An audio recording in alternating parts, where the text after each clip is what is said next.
A Polícia Federal de São Paulo indiciou o prefeito afastado de Mauá, Átila Jacomuzzi, do PSB, e o ex-secretário de governo da cidade, João Eduardo Gaspar, pelos crimes de corrupção ativa, passiva e organização criminosa. Dos 23 vereadores da cidade, 22 foram indiciados pelos mesmos crimes. Átila e o ex-secretário foram presos no dia 13 de dezembro pela Operação Prato Feito da PF, suspeito de receber propina de empresas que mantêm contratos com a prefeitura. O advogado de defesa, Daniel Bialski, disse que o indiciamento pela PF é baseado em presunções sem qualquer amparo em provas cabais que possam mostrar envolvimento do prefeito. Infelizmente, houve a nova decretação da prisão com base numa informação equivocada, que a defesa inclusive está contestando no Supremo Tribunal Federal, porque houve afronta à decisão de habeas corpus que havia concedido a liberdade e que havia trazido o prefeito novamente ao cargo. E o que a defesa vai fazer é esperar que isso tramite no Poder Judiciário, que é o fórum competente, que é o local adequado para contestar todas essas deduções que a autoridade policial fez para envolver o prefeito nessa investigação. De acordo com a Polícia Federal, em maio do ano passado, durante a Operação Prato Feito, Átila Jacomuzzi e o ex-secretário João Eduardo Gaspar já tinham sido presos em flagrante por corrupção. Na casa de Jacomuzzi, a PF apreendeu R$85 mil em dinheiro e 588 mil estavam com Gaspar. A ordem de prisão preventiva contra eles foi revogada no dia 15 de junho do ano passado por um habeas corpus do ministro Gilmar Mendes, do Supremo Tribunal Federal.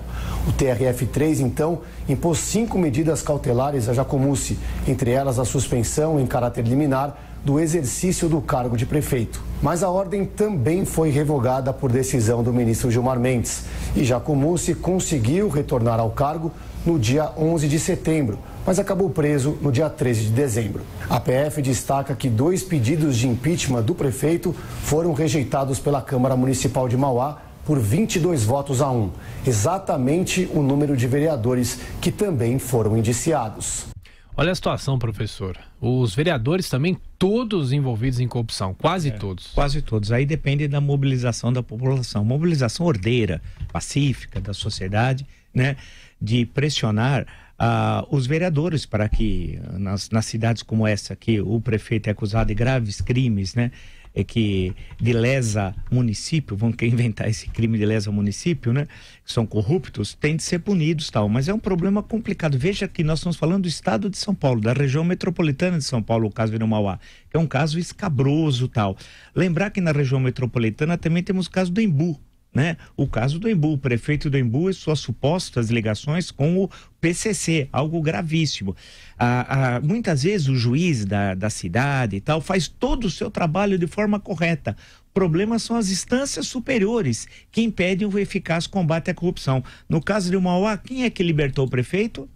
Gilmar Mendes, né? Então é difícil. E não cabe esquecer também um fato recente que nós comentamos aqui no ano passado, o caso de Mongaguá, né? Aqui no litoral sul de São Paulo, na Baixada Santista, litoral sul, que também tinha o prefeito, o professor Arthur, né? Ainda se dizia professor Arthur, envolvido com corrupção e tal, e a importância da mobilização da população local. É um problema essa questão. Agora, só vai, creio, de ser enfrentado de forma eficaz a corrupção, além da transparência, da publicidade dos dados oficiais, das ações, etc., com uma legislação penal mais dura para crimes de corrupção. Na medida que nós tivermos uma legislação mais dura e o cumprimento da pena a partir da condenação em segunda instância, certamente vai diminuir em muito a corrupção no Brasil. Ô professor, e tem um outro caso na cidade de Paulínia, interior aqui de São Paulo. Sim. Aliás, um caso esdrúxulo. Enquanto o prefeito do Caselato, do PSDB, despachava ontem com assessores no gabinete dele, o também prefeito Antônio Ferrari conhecido como o Loira, professor, assinava decretos exonerando 2 secretários e nomeando substitutos. Quem está nos acompanhando por imagens vê a imagem dos 2 prefeitos. Por quê? Porque desde que os mandatos do prefeito Dixon Carvalho e do vice foram cassados em novembro do ano passado por abuso de poder econômico durante a campanha eleitoral, a cidade agora vive um clima de indefinição administrativa. Com a cassação, a Justiça determinou que fossem feitas novas eleições em 90 dias e que o então presidente da Câmara, do Caselato, assumisse a prefeitura. Ele tomou posse no dia 7 de novembro e, teoricamente, ficaria no cargo até fevereiro. Mas Dixon e o vice entraram com recurso no Tribunal Superior Eleitoral e conseguiram que a nova eleição fosse suspensa até o julgamento final do processo. Então agora a cidade tem 2 prefeitos. É inacreditável. Agora, resta rir, né? Por que Loira? Ele é chamado de Loira, o outro prefeito? É uma pergunta aí, por favor. O Loira. O Loira. O, quer dizer, interessante, o masculino, o Loira. Por favor, nos explique.